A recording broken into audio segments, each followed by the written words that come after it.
alliance. So you can expect to see Japanese Prime Minister Shinzo Abe and U.S. President Donald Trump projecting friendship as they tackle two major issues, trade and North Korea. Over in Pyongyang, officials are still furious over President Trump's speech at the United Nations when he threatened to totally destroy their country and insulted their leader, calling him Rocket Man. They're also angry about ongoing joint military exercises. The North Koreans tell me the time for talk is over, and it's time to send President Trump a message.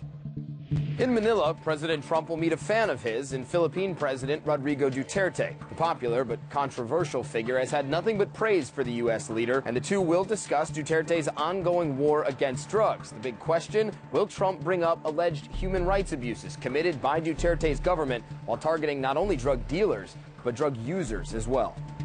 The priority for South Korea during Trump's visit is North Korea. President Moon Jae-in has gone along with the U.S. policy of sanctions and pressure, but ultimately Moon wants dialogue, more engagement with the North, and it's a desire that in the past Trump has called appeasement.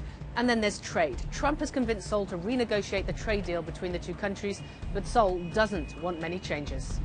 President Trump's biggest scheduled challenge in Vietnam will likely be convincing APEC leaders of his views on free trade. He'll address the Asia-Pacific Economic Committee summit, telling them he wants fair trade and balanced trade. Perhaps the most watched event, if it does happen, is a possible bilateral between President Trump and President Putin of Russia. Although if it does take place, it's likely to be shrouded by discussions of Russian meddling in U.S. presidential elections. The other event still not on the schedule that may happen, a trilateral between President Xi of China, President Putin and President Trump. Likely North Korea on that agenda.